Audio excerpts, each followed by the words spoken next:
সন্তান নেয়ার জন্য সহবাসের নিয়মগুলো কি কি? কোন অবস্থানে সহবাস করতে হবে? সহবাস করার পরে কি নির্দিষ্ট ভঙ্গিতে শুয়ে থাকতে হবে? ঘন ঘন বীর্যপাত করলে কি পুরুষের প্রজনন ক্ষমতা কমে যায়? এমন অনেকগুলো প্রশ্ন আপনাদের কাছ থেকে এসেছে। এই ভিডিওতে বিষয়গুলো সহজ করে বোঝাবো। একদম হাত কলমে দেখিয়ে দিচ্ছি। এইটা হচ্ছে একজন নারীর কোমরের অংশের মডেল। এই দুটো হচ্ছে কোমরের হাড্ডি আর এইটা হচ্ছে মেরুদণ্ড। আমরা নিচে চলে যাই।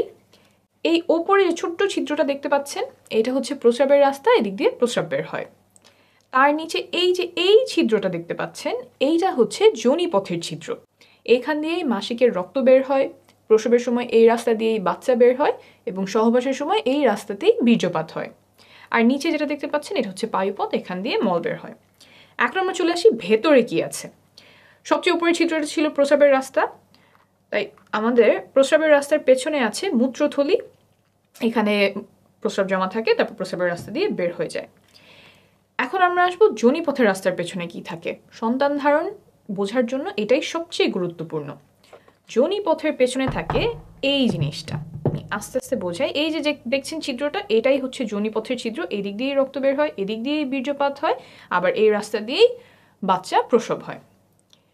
তো এইখানে হচ্ছে আমাদের বীর্যপাতটা হয়। বীর্যপাত হওয়ার পরে শুক্রাণু এইখান থেকে চলে যায় জরায়ুতে। জরায়ুটা হচ্ছে এই জিনিসটা, এই যে এইটা হচ্ছে আমাদের জরায়ু। ভেতর থেকে কিরকম দেখা যায়, ভেতর থেকে এরকম দেখা যায়। আমি আরেকটা ভালো মডেলে এই যোনিপথ এবং জরায়ুটা দেখাচ্ছি। এই যে এটা একই, এই জায়গাটা, এইটা হচ্ছে আমাদের যোনিপথের ছিদ্র, এই দিক দিয়ে মাসিকের রক্ত বের হবে। ভেতর থেকে যদি আসি, তাহলে এই যে এইখানে আমার যোনিপথের ছিদ্র, এইটা হচ্ছে যোনিপথ, আর এই যে এইটা হচ্ছে আমাদের জরায়ু। সহবাসের সময় এই জায়গাটাতে বীর্যপাত হয়। এইখান থেকে শুক্রাণু জরায়ুর মুখ এই পর্যন্ত পৌঁছাতে লাগে মাত্র কয়েক সেকেন্ড। এখন অনেকে আমাকে প্রশ্ন করেন যে সহবাসের পরে কতক্ষণ চিত হয়ে শুয়ে থাকতে হবে, পা উঁচু করে কতক্ষণ রাখতে হবে, কোমরের নিচে কয়টা বালিশ দিতে হবে, বা শুনেছি অমুক অবস্থানে সহবাস করতে হবে, কিন্তু ওই অবস্থানটা আমার কষ্টদায়ক হয়। এই যে যতগুলো কাজ বললাম, এই কাজগুলোর কোনোটা গর্ভধারণে বা সন্তান ধারণে উপকার করে এমন কোনো প্রমাণ নেই। তাই এগুলোতে যদি আপনার কষ্ট হয়, তাহলে এগুলো করার কোনো প্রয়োজন নাই। আপনার যদি ভালো লাগে তাহলে করতেই পারেন।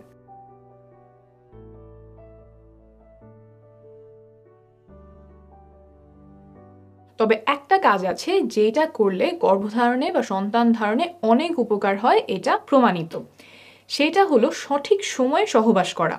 সঠিক সময় বলতে এই যে এখানে যে বীর্যপাতটা হলো, তারপর শুক্রাণুর কিন্তু অনেক দূর পর্যন্ত যেতে হবে। শুধুমাত্র জরায়ুতে গেলেই হবে না, জরায়ুর পরেও আরও রাস্তা আছে, সেটা আমি দেখাচ্ছি।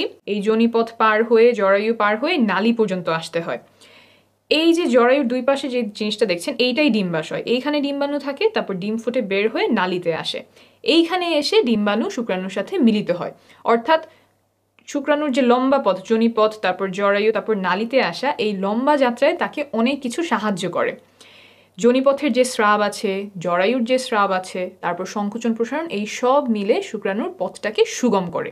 কিন্তু এই সুগম করার কাজ সে মাসের একটা নির্দিষ্ট সময়েই করে, যেটাকে আমরা বলি ফার্টাইল টাইম। অন্য সময়গুলোতে এই স্রাবগুলো শুক্রাণুর জন্য সহায়ক না, দরজাগুলো বন্ধ করে দেয় যাতে শুক্রাণু জায়গা মতো পৌঁছাতে পারে না। তাই এই ফার্টাইল টাইম বা সঠিক সময়, সহবাসের সঠিক সময় জানাটা খুব গুরুত্বপূর্ণ। কিছু লক্ষণ আছে যা দেখে এই সময়টা খুব ভালোভাবে চিনতে পারা যায়। এটা নিয়ে আমি আলাদা একটা ভিডিও করেছি, আপনারা চাইলে দেখে নিতে পারেন। এখন আসি এমন একটা বিষয়ে যাতে সন্তান ধারণের ক্ষমতা কমে যাওয়ার সম্ভাবনা আছে।